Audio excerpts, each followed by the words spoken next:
வணக்கம்.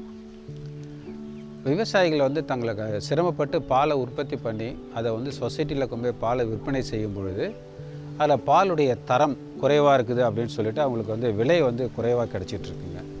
இதுக்கு பல்வேறு காரணங்கள் இருக்குது. ஒரே சொசைட்டியில் ஊற்றும் போது 2-3 பேர் ஊற்றுறாங்க, ஒருத்தருக்கும் ஒரு விலை நிர்ணயம் பண்ணுறாங்க. இதுக்கு முக்கிய காரணம் பார்த்திங்கன்னா அதில் இருக்கக்கூடிய தரம் குறைபாடு, அதாவது கொழுப்பு என்று ஃபேட்டு மற்றும் எஸ்என்எஃப் இது குறையிறதுனால விலை நம்ம குறைஞ்சி கிடைக்குதுங்க. அதுக்கு என்ன காரணம்னா, பொதுவாக நம்ம மாடுகளுக்கு 15லேருந்து 20 கிலோ பசும்புல் கொடுக்கணும். அது மட்டும் இல்லாமல் 5 கிலோ காய்ந்த வைக்கோல் கொடுக்கணும். இது நம்ம இப்போ இருக்கக்கூடிய காலகட்டத்தில் மேய்ச்சலுக்கு போகிற மாடுகளுக்கு போதுமான அளவுக்கு புல் கிடையாது. ஏன்னா முன்னே இருந்த அளவுக்குலாம் நம்மக்கிட்ட மேய்ச்சல் தர கிடையாது. அப்போ புல்லுகளை ரொம்ப குறைவாக தான் கிடைக்குது. இதுக்கு நம்ம கூடுதலாக நம்ம விளைவிச்சு நம்ம புல்லுகளை கொடுக்கணும். புல்லும் வைக்கோலும் அந்த பாலுடைய தரத்தை உயர்த்தத்தில் முக்கிய பங்கு வகிக்குதுங்க. அது மட்டும் இல்லாமல் 2 லிட்டருக்கு மேலே கறக்கக்கூடிய மாடுகளுக்கு கூடுதலாக நம்ம அடர் தீவனம் கொடுக்கணும். நம்ம பொதுவாக விவசாயிகள் பார்த்திங்கனாக்கா தவிடு தனியாக கொடுப்பாங்க, புண்ணாக்கு தனியாக கொடுப்பாங்க, அரிசி கொடுப்பாங்க. அவங்கக்கிட்ட இருக்கக்கூடிய தானியங்களை தனித்தனியாக கொடுப்பாங்க. இதை மாதிரி கொடுக்கக்கூடாதுங்க. அதாவது சரி விகிதத்தில் நம்ம கொடுக்கணும். நம்ம புண்ணாக்கு 2 கிலோ 3 கிலோ கொடுத்தா கூட பார்த்திங்கன்னா பால் உற்பத்தி இருக்காது, பாலுடைய தரம் கூடாது. அதே மாதிரி தவிடு கொடுத்தாலும் அது மாதிரி தான்.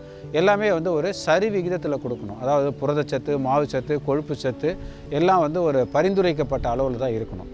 இதுக்காக நமக்கு கடையில் இருக்கக்கூடிய அந்த கலப்பு தீவனங்களை நம்ம பயன்படுத்தலாம். தனியாக புண்ணாக்கோ இல்லை தனியாக தவிடு கொடுக்குறத தவிர்த்துட்டு கலப்பு தீவனங்களை நம்ம முறையாக கொடுத்தோம்னாக்கா சரி விகிதத்தை, அப்படி இல்லைன்னு சொன்னால் நம்மக்கிட்ட இருக்கக்கூடிய பொருள்களை வச்சு நம்ம குறைஞ்ச விலையில் நம்ம தீவனத்தை தயாரிக்கிறதுக்கு அருகில் இருக்கக்கூடிய நீங்கள் கால்நடை மருத்துவரை தொடர்பு கொண்டீங்கன்னாக்கா அதுக்கு உண்டான ஃபார்முலா உங்களுக்கு போட்டு கொடுப்பாங்க. சராசரியாக பார்த்தீங்கன்னாக்கா தானியங்களில் ஒரு 40% அளவுலையும், புண்ணாக்கு வகைகளை 20% அளவுலையும், தவிடு 38%, உப்பு 1%, தாது உப்பு 1%, இது ஆக 100% நமக்கு கிடச்சிரும்.